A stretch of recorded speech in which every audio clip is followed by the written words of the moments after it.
Hey everyone, so today we're going to be doing a continuation in the long-awaited long-range journey series. Now, it's been about 2 years since the first video. Lots happened in the world in the last 2 years. It's made it hard to get a bunch of the reloading components, so that's kind of put a hold on things. However, I'm going to be taking a long-range or intro to long-range class this upcoming weekend. So because of that, I wanted to work up a load for my 6.5 Creedmoor rifle that I'm going to be running through the class. This is my Bergara B14 Ridge in 6.5 Creedmoor. I've got one of these 6-24 Athena BPR scopes from Primary Arms. Basically going to be running it as you see here. Now, I have already done this test previously with a different type of bullet. However, again, due to the limited availability of reloading components, I'm going to be using a different bullet weight than I typically do in this class. So I'm going to be doing another load development test for this rifle, hence bringing you along for the ride. So while the plan was originally to do the 223 rifle for all this stuff, we're going to be doing the 6.5 Creedmoor at least for the first OCW test. So what I have is I've got a target that's going to have 10 different points of aim on it. You can maybe see that I have some numbers written on there. That's going to equate to the powder charge, basically what I did. And for what it's worth, a lot of this I got directly from 8541 Outdoors' YouTube channel. I'll have a link to this video specifically down below. But basically, I looked at the reloading data in the Hodgdon's website for the powder that I'm using, which is Hybrid 100V. And the bullet weight that I'm using, the 147 grain ELDM from Hornady. And I'm taking basically the top end of that powder charge spectrum because I want to get as much velocity as possible out of the 18-inch barrel that I have here on the Bergara without getting too high pressure where I start getting pressure signs. So what I did, 43 was the top end of the published data for it. I think 38 was the low end. However, I'm not too concerned with the lowest end because, again, my goal with this is to get back some of the velocity lost with the shorter barrel. So we're going to be doing starting at 41.2 grains up to 43 grains in 0.2 grain increments, and we're going to find what the most consistent load or what the nodes are in there for the best consistency at as close to my desired velocity as possible. So for velocity, I'm going to be using my Caldwell chronograph, nothing too fancy or special here. We're going to be shooting at 100 yards. And basically the way the OCW or optimal charge weight test goes is I have 3 rounds loaded up for each of my given charge weights. And I'm going to fire 1 into each target and then work my way backward. That way, obviously, as the barrel heats up as I continue through the test, the lowest charge weight, 41.2, doesn't always get the cold bore shot. It'll just kind of better average the heat out across all 3 shots in all 10 groups. I'm going to be zeroing it using some others that I loaded up that are gradual steps among those powder charges. That'll give me a good average to be able to zero to so that all my groups are as close to the intended point of aim as possible, but also allow me to get an early idea of any pressure signs that I might run into. It'll also let me double check that the chronograph is reading properly before we get into the nitty-gritty data, because not only are we going to be looking at group size, the main thing we're going to be looking at is velocity and extreme spread among the 3 shots in a given charge weight. And we're looking for the most consistent possible, and we'll kind of break down the results once we've done the shooting, as long as everything goes to plan. But let's go ahead, get shooting with this thing. This is going to take me a little bit just to get going here, and then we will break down the results that we get.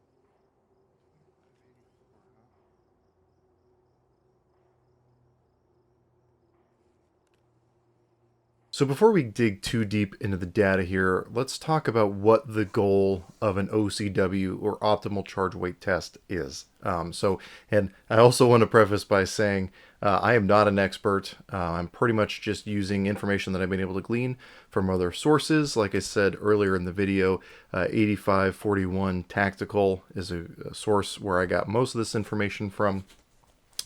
I would recommend, if you want to know more about the theory and concept behind a test like this, definitely check out his video, which will be linked down below. But basically, the goal with the optimal charge weight test is to find nodal points in the bullet velocity to try to find ideal areas where I have the best margin of error to get similar results. So, for example, as we're looking at the data here, we should be able to see areas where you can see the groups growing, shrinking as we go through velocity.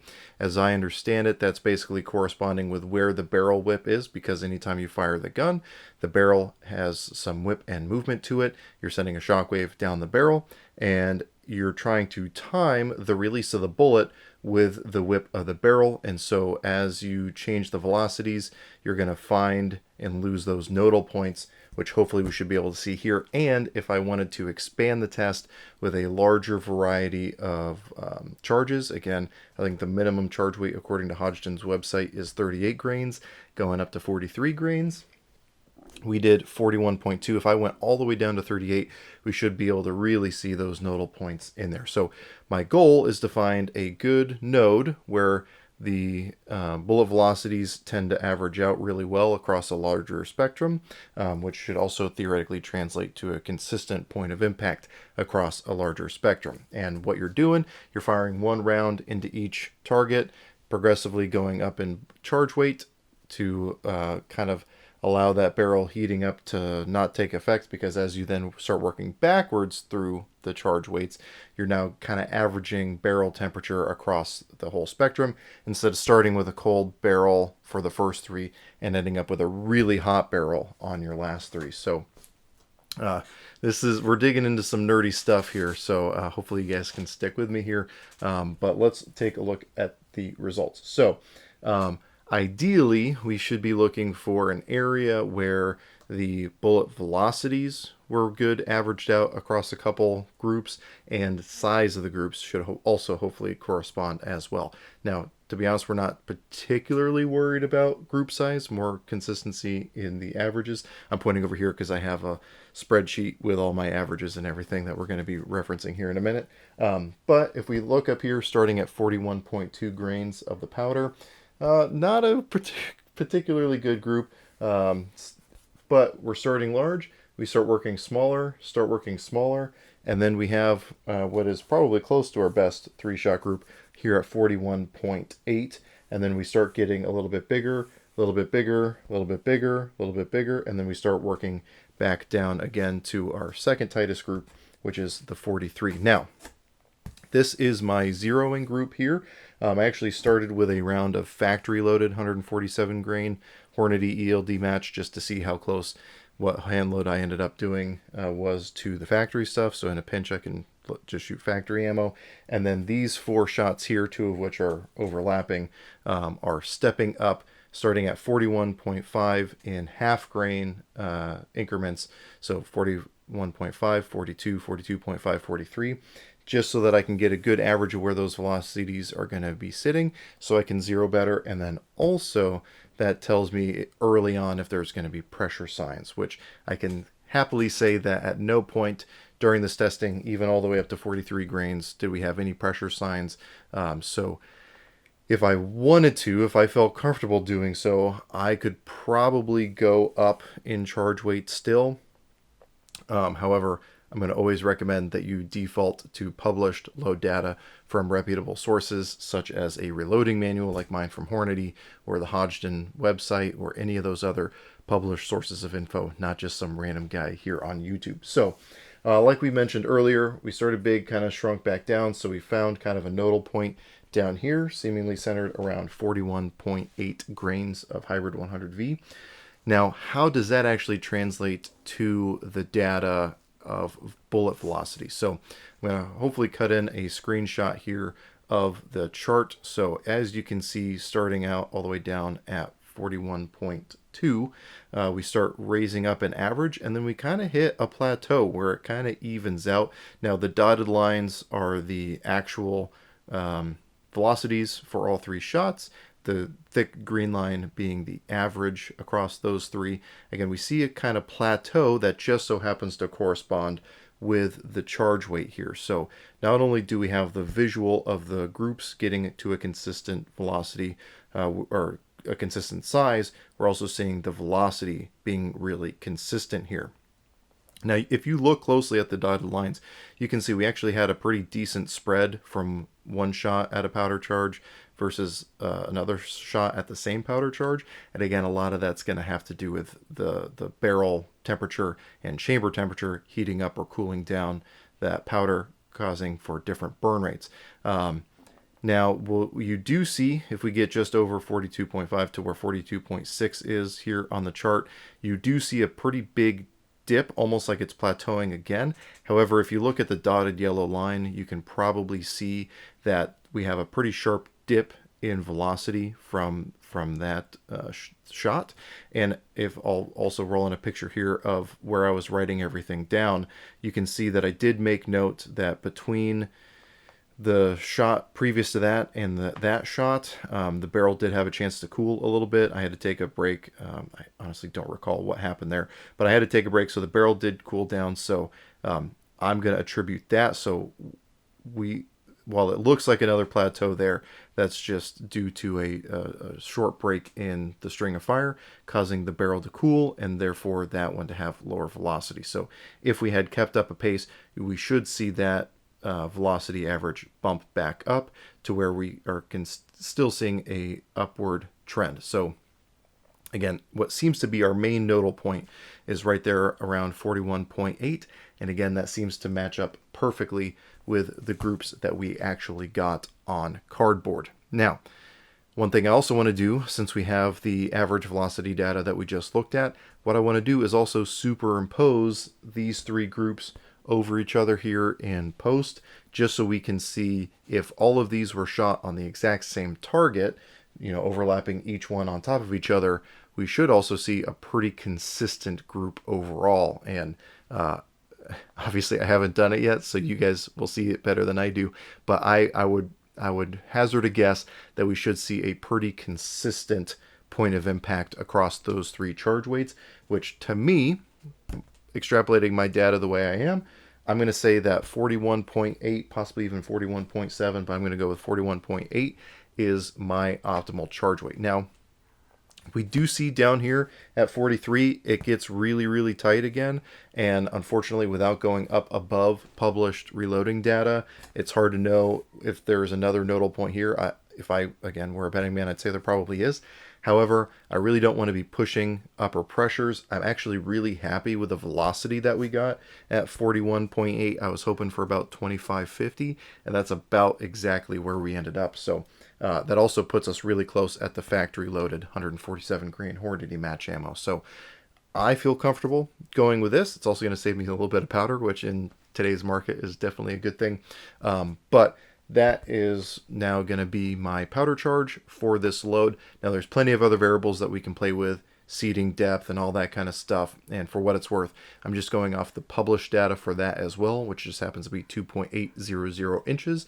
And most of the reason I'm sticking with that is because at some point in the future, I do plan on doing a magazine conversion to this Bergara rifle. And I have to make sure whatever cartridge overall length I use is going to be compatible with those magazines, which I know for a fact 2.800 is. So I'm just going to stick to that. If you're hand feeding or if you're running an internal magazine like the Bergara currently has, then obviously you can play around with seating depth. We're not going to get into that in this video.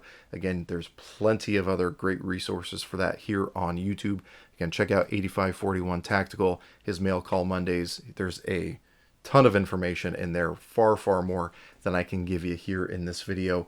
But I just wanted to let you guys follow along in the journey. Now, I will say even our tightest group here is right at about an inch for a 3-shot group.